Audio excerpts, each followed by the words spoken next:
Halo sahabat Dikbud, gimana belajar daringnya? Udah terbiasa dong ya? Haruslah. Menghadapi era disrupsi di tengah pandemi gini, di mana dunia nyata beralih ke dunia maya, kita memang dituntut lebih berinovasi, mampu manfaatin teknologi digital dan adaptif sama perkembangan zaman yang begitu cepat. Makanya penting banget yang namanya perubahan, termasuk di dunia pendidikan. Sebagai bentuk perubahan untuk perbaikan atau bisa dibilang juga reformasi pendidikan, Kementerian Pendidikan dan Kebudayaan mengeluarkan kebijakan baru untuk tahun 2021, yaitu AN atau Asesmen Nasional.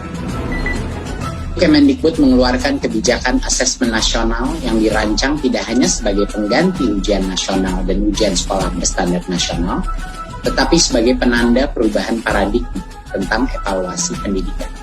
Siap-siap ucapin selamat datang kepada Asesmen Nasional.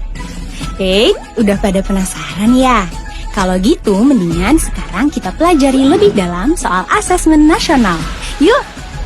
Jadi, Asesmen Nasional adalah program evaluasi yang diselenggarakan oleh Kemendikbud untuk meningkatkan mutu pendidikan di Indonesia.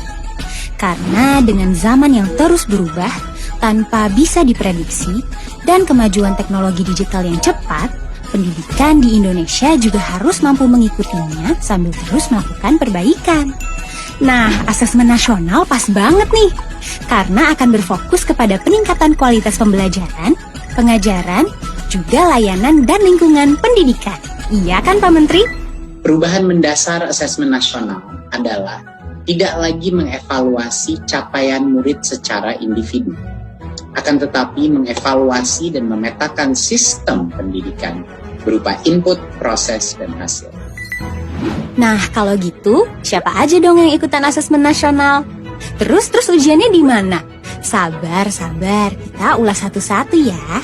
Peserta Asesmen Nasional adalah murid kelas 5, 8, dan kelas 11 yang dipilih secara acak sesuai jadwal dan waktu yang telah ditentukan. Guru dan kepala satuan pendidikan juga akan mengerjakan survei lingkungan belajar. Ada 3 bagian yang akan diujikan dalam Asesmen Nasional. Pertama, Asesmen Kompetensi Minimum atau AKM. Kedua, yaitu survei karakter.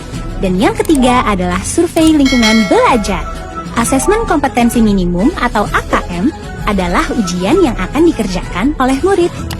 AKM dirancang untuk mengukur hasil belajar kognitif murid selama ini melalui 2 hal, yaitu literasi membaca dan kemampuan menggunakan angka atau numerasi. Selanjutnya, bagian kedua yang diujikan dan dikerjakan oleh murid dalam AN adalah survei karakter. Survei karakter akan mengukur sikap, kebiasaan, dan nilai-nilai sebagai hasil belajar sosial emosional atau non-kognitif. Bagian terakhir yang diujikan adalah survei lingkungan belajar.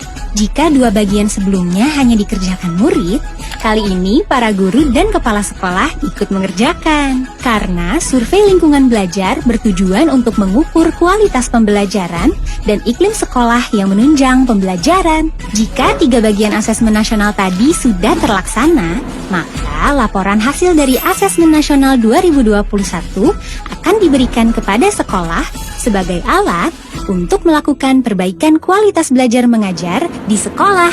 Gimana sahabat Dikbud? Udah jelas kan semua tentang Asesmen Nasional? Nah, yang perlu kamu catat nih teman-teman, AN itu nggak menentukan kelulusan murid, nggak diberikan di akhir jenjang sekolah, dan hasilnya itu nggak memuat nilai secara individu. Laporan hasil AN akan digunakan sebagai dasar perbaikan pembelajaran.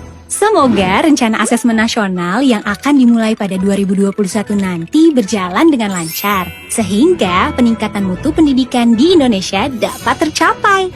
Dan jangan lupa pesan Pak Nadiem Makarim.